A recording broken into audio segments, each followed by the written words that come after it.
हरे कृष्ण कृष्ण कृष्ण हरे हरे, हरे राम राम राम हरे हरे। हरे कृष्णा। तो चलिए आज मैं आप सभी को सुनाती हूँ सफला एकादशी व्रत कथा, जिसको सुनने मात्र से ही सभी के हर प्रकार के संकट दूर होते हैं और हर कार्य में सफलता प्राप्त होती है। तो ऐसी ही सफला एकादशी व्रत कथा आप सभी सुने, जो कि पूष माह के कृष्ण पक्ष की एकादशी तिथि है। और सफला एकादशी व्रत कथा अवश्य सभी को सुननी चाहिए, जो व्रत रहते हैं उनको भी, जो व्रत ना भी रहें उनको भी इस कथा का श्रवण अवश्य ही करना चाहिए। तो चलिए मैं आप सभी को बता देती हूँ पहले कि पूष मास की इस एकादशी को भगवान विष्णु के अच्युत रूप नारायण की पूजा की जाती है। और पूजा में आप भगवान विष्णु की प्रतिमा का प्रयोग करें अथवा श्री कृष्ण जी का विग्रह का प्रयोग करें, इसमें कोई अंतर नहीं पड़ेगा, क्योंकि दोनों ही एक रूप और साक्षात परम ब्रह्म परमेश्वर हैं। और इस व्रत को करने से समस्त कार्यों में निसंदेह सफलता प्राप्त होती है और इसीलिए इसका नाम सफला एकादशी व्रत है। तो चलिए अब मैं आप सभी को सुनाती हूँ सफला एकादशी व्रत कथा, जिसको सुनने मात्र से ही एकादशी व्रत से सभी को सफलता प्राप्त होती है। तो ऐसी सफला एकादशी व्रत कथा अवश्य सुने, श्रवण करें। तो चलिए सुनिए। तो मोक्षदा एकादशी का व्रतांत समाप्त होते ही धर्मराज युधिष्ठिर ने भगवान श्री कृष्ण से विनती की कि हे भगवान विष्णु के साक्षात स्वरूप, पूष माह के कृष्ण पक्ष की एकादशी का क्या नाम है और उस दिन किस देवता की पूजा की जाती है तथा उसकी क्या विधि है। तो भगवान श्री कृष्ण ने कहा कि हे धर्मराज, मैं तुम्हारे स्नेह के कारण तुम्हारे प्रश्नों का उत्तर दूंगा और एकादशी व्रत से अधिक तो मैं अधिक से अधिक दक्षिणा देने वाले यज्ञ से भी इतना प्रसन्न नहीं होता हूँ। अतः तुम्हें इसे अत्यंत भक्ति और श्रद्धा से युक्त एकाग्र मन से इस कथा को सुनो। तो इस पूष मास के कृष्ण एकादशी का नाम है सफला एकादशी और इस एकादशी के देवता श्री नारायण हैं। अतः नारायण भगवान की पूजा करनी चाहिए इस दिन। और जिस प्रकार नागों में शेषनाग, पक्षियों में गरुड़ और सब ग्रहों में चंद्रमा, यज्ञों में अश्वमेध यज्ञ और देवताओं में भगवान विष्णु श्रेष्ठ हैं, उसी तरह सब व्रतों में एकादशी व्रत श्रेष्ठ है। जो मनुष्य सदैव एकादशी का व्रत करते हैं वे मुझको परम प्रिय हैं। और अब इस व्रत की विधि कहते हैं कि मेरी पूजा के हेतु ऋतु के अनुकूल फल फूल, नारियल, नींबू, अनार, सुपारी आदि मेरे अर्पण करें और धूप दीप नैवेद्य आदि से मेरी षोडशोपचार पूजा करें और रात्रि को जागरण अवश्य करें। और इस एकादशी के व्रत के समान यज्ञ, तीर्थ, दान, तप तथा अन्य और कोई दूसरा व्रत नहीं है। जो 5000 वर्ष तक तप करने से जो फल मिलता है, उससे भी अधिक फल सफला एकादशी का व्रत करने से मिलता है। तो अब तुम इस कथा की और इस एकादशी की कथा ध्यान पूर्वक सुनो।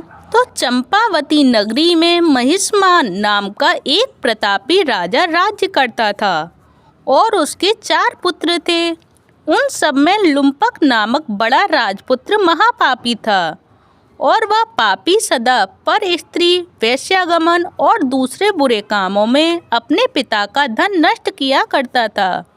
वह देवताओं, ब्राह्मणों और वैष्णवों का निंदक था।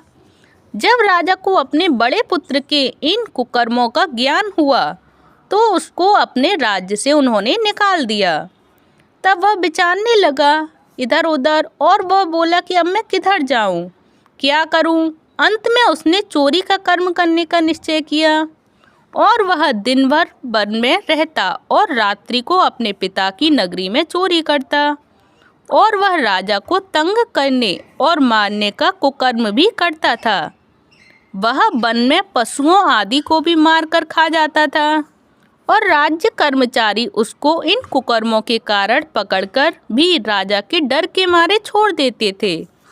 वन में एक अत्यंत प्राचीन पीपल का वृक्ष था। लोग उसकी भगवान के समान ही पूजा किया करते थे और उसी वृक्ष के नीचे वह महापापी लुम्पक रहा करता था। और इस वन को लोग देवताओं का क्रीड़ा स्थल मानते थे। तो पूष माह के कृष्ण पक्ष की 10वीं के दिन वह वस्त्रहीन होने के कारण शीत के मारे समस्त रात्रि सो न सका और मूर्छित हो गया। उसके हाथ पैर अकड़ गए और सूर्योदय होने पर भी उसकी मूर्छा नहीं गई।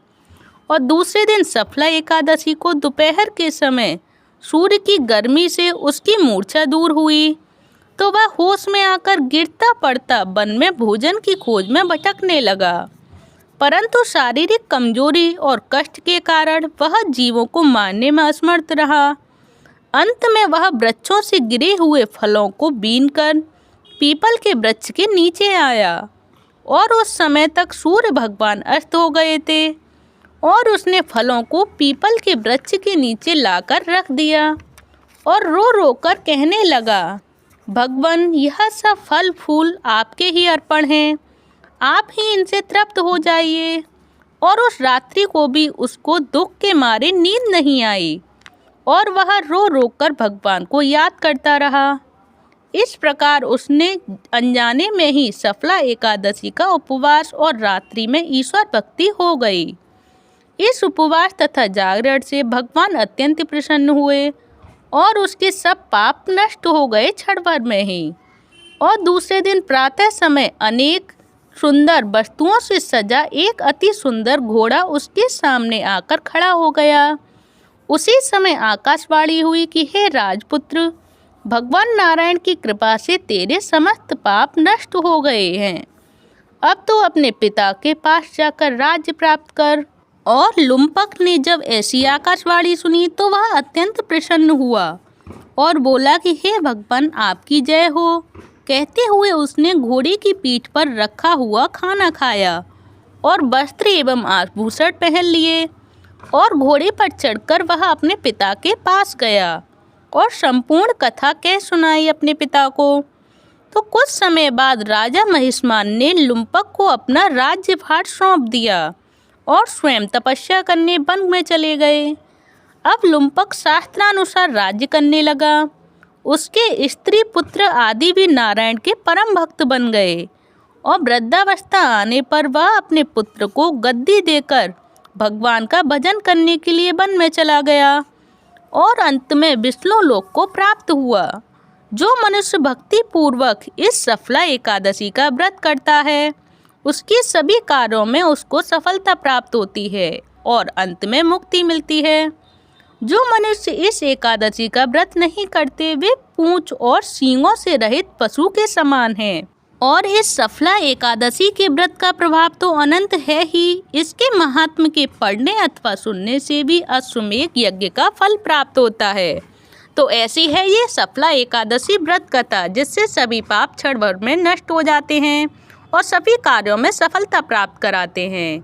तो इसीलिए इस सफला एकादशी व्रत पर सभी व्रत रखें और इस सफला एकादशी व्रत की कथा भी अवश्य सुनें, जो भगवान विष्णु को समर्पित है। और भगवान विष्णु आप सभी के सभी मनोरथ सफल करें। और आप सभी को ये सफला एकादशी व्रत कथा कैसी लगी जो भगवान विष्णु को समर्पित है? अगर अच्छी लगी हो तो प्लीज़ वीडियो को लाइक करें, चैनल को सब्सक्राइब करें। धन्यवाद। हरे कृष्णा, हरि बोल। हमेशा जपिए, हमेशा कहिए हरे कृष्ण कृष्ण कृष्ण हरे हरे, हरे राम राम राम हरे हरे, हरे कृष्णा, हरि बोल।